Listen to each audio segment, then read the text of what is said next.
सुप्रभातं सर्वेभ्यः छात्र छात्रेभ्यः एकदा पुनरपि सुस्वागतमस्ति अस्मिन् संस्कृतस्पन्दनाय कक्षायां। प्रिय विद्यार्थियों, मैंने आपको 9 का पाठ कंप्लीट करवा दिया था, उसकी क्वेश्चन आंसर वो भेज दूँगा आप, ठीक है। तो आप पुस्तक खोलें, आज अपन पढ़ रहे हैं 10 का पाठ, ठीक है बच्चों। पुस्तक खोलें और पाठ निकालें 10 का, ठीक है। पाठ का क्या नाम है? सुभाषितानी। सुभाषितानी का अर्थ होता है हिंदी में अच्छे वचन, नीति के वचन, ठीक है। इनमें से कुछ श्लोक आपके पहले के पढ़े हुए भी हैं और कुछ नए भी हैं। तो सुभाषितानी पढ़ रहे हैं, ये आप पाठ खोलो। सुभाषित रत्नानी, सुभाषित रत्न, अच्छे रत्न, अच्छे कथनों के रत्न, अच्छे कथन रूपी रत्न, ठीक है विद्यार्थियों। सुभाषित कहते किसे हैं, उसकी परिभाषा इसमें दी है कि अमृत वचन है, नीति वचन है या सुक्ति है, ये इसके पर्यायवाची शब्द हैं। और जिनको पढ़ने से मन प्रसन्न होता है और मन को संतोष मिलता है, सुख की अनुभूति होती है और क्लेश दूर हट जाता है। और ये एक विवेकपूर्ण अच्छी बातें हैं, यानी सार रूपी बातें जो अपने को सीखनी चाहिए और उनका पालन करना चाहिए, ठीक है बच्चों। ये तो पाठ की मूल भूमिका है कि इसमें क्या है। अब आप देखें पहला श्लोक, ठीक है। पहला श्लोक देखें। पृथिव्यां त्रीणि रत्नानि सन्ति, पृथिव्यां त्रीणि रत्नानि जलमनं सुभाषितं मूढैः पाषाणखण्डेषु रत्न संज्ञा विधीयते,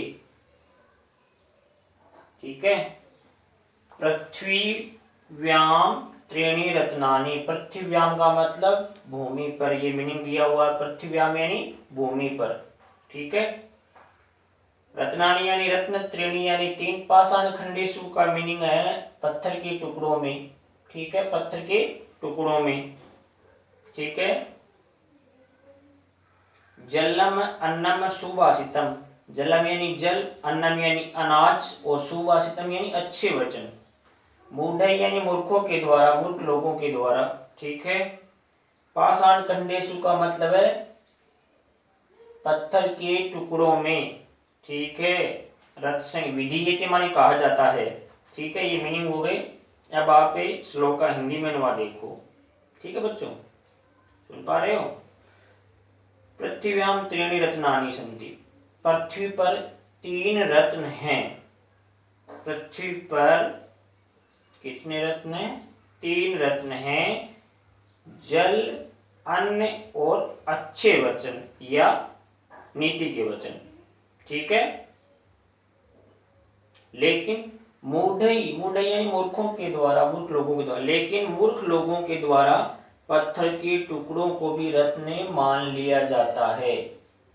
यानी मूर्ख लोग होते हैं, वो कोई पत्थर को ये कहते हैं कि ये पत्थर है, संगमरमर का पत्थर है या और कोई इस प्रकार का पत्थर है, तो उसको रत्न मान लेते हैं। लेकिन वास्तविकता ये है कि वो तो पत्थर है, लेकिन वास्तविक रत्न कौन कौन से हैं?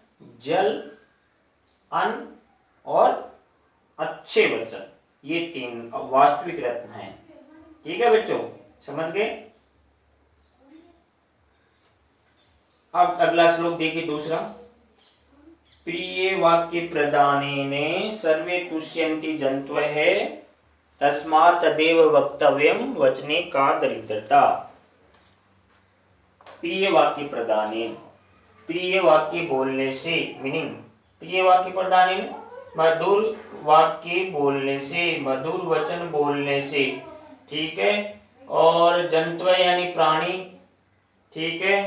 तुष्यन्ति यानी संतुष्ट होते हैं, प्रसन्न होते हैं, संतुष्ट होते हैं या प्रसन्न होते हैं। तुष्यन्ति का मतलब संतुष्ट होते हैं या प्रसन्न होते हैं। तस्मात् यानी इसलिए, तस्मात् तदेव वक्तव्यम, तस्मात् का मीनिंग देख लो। तस्मात् यानी इसलिए, तस्मात् यानी इसलिए।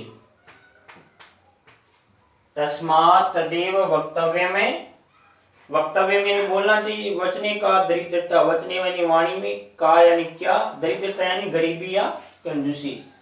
दरिद्रता का मतलब क्या है, कंजूसी या गरीबी। ठीक है, सारे मीनिंग हो गए। तो देखो हिंदी में तो बात देखो आप, प्रिय वाक्य प्रदानेन सर्वे तुष्यन्ति जंतु है। मीठी वाणी बोलने से सभी जंतु संतुष्ट होते हैं या प्रसन्न होते हैं। तुष्यन्ति यानी संतुष्ट होते हैं। मीठी वाणी या प्रिय वचन बोलने से सभी जंतु या प्राणी संतुष्ट होते हैं, इसलिए, तस्मात् इसलिए, तदेव वक्तव्य वही मीठी वाणी बोलनी चाहिए। वाणी में कोई कंजूसी या गरीबी नहीं करनी चाहिए।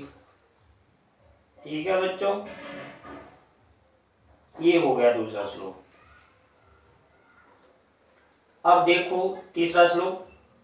गुणै गौरवम आयाति नौच्चै आसनम आस्थिते प्रासादे शीघ्रस्थो अपि काको न गरुड़ायते। गुणै यानी गुणों के द्वारा, गौरवम आयाति गौरव को प्राप्त होता है। आयाति यानी आता है, प्राप्त करता है। आयाति प्राप्त करता है। न उच्चै, न प्लस उच्चै, न यानी नहीं, उच्चै यानी ऊंचे। आसनम आस्थित, आसन पर स्थित, आस्थित यानी बैठा हुआ या आसन पर स्थित, आस्थित यानी स्थित। प्रासादे शिखरे, प्रासाद यानी महल होता है। दोनों का एक साथ मीनिंग हो गया। प्रासाद शिखरस्थ का मतलब भवन के शिखर पर स्थित या बैठा हुआ है। काके, काको यानी कौवा। गरुड़ आयते, गरुड़ न गरुड़ आयते, गरुड़ नहीं बने जाता। ठीक है, गरुड़ कौन सा पक्षी होता है, पक्षियों का राजा गरुड़, जिसको वेनते भी बोलते हैं। ठीक है,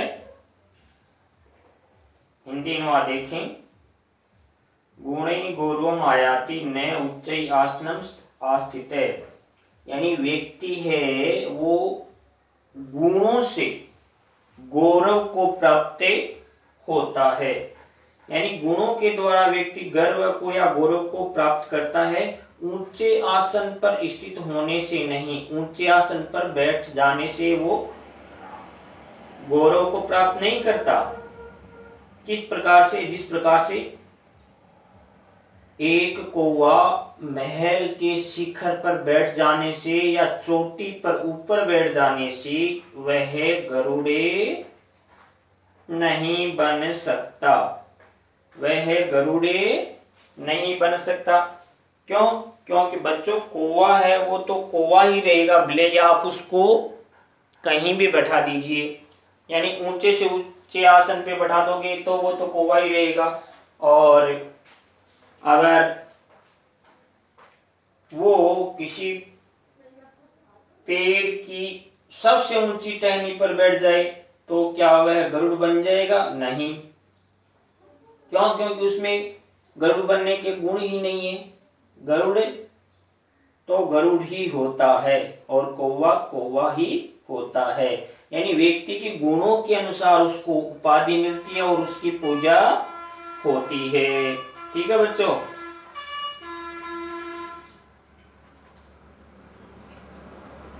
एक श्लोक और देख लीजिए। पात्र अपात्र विवेको अस्ति धेनु पनगयो इव तृणात् संजायते क्षीरम क्षीरात् संजायते विषम। चौथा श्लोक। पात्र और अपात्र, पात्र यानी सुपात्र, अपात्र यानी कुपात्र। विवेक यानी ज्ञान, धेनु यानी गाय, पनगय यानी सर्प। पनगय का मतलब क्या होता है? सर्प। पनगय यानी सर्प या सांप। धेनु यानी गाय। क्षीरम, क्षीरम का मतलब क्या होता है? दूध। ठीक है, और तृणात का मतलब घास से। तृणात घास से। पात्र यानी योग्य, पात्र यानी योग्य, ठीक है। अपात्र यानी अयोग्य हो जाएगा। विषम यानी जहर, ठीक है। तो हिंदी में अर्थ क्या बना है कि सुपात्र और कुपात्र का जो भेद है, जो ज्ञान है, वो गाय और सर्प की भांति होता है, यानी गाय और सर्प के भेद के तुल्य होता है। क्यों? क्यों? क्योंकि गाय देखो तिनकों को खा करके भी मीठा दूध देती है ना। और जबकि पनगा यानी सर्प या सांप दूध पी करके भी एकदम भयंकर विष उत्पन्न करता है या देता है। तो दोनों में पात्र और अपात्र का अंतर हो गया।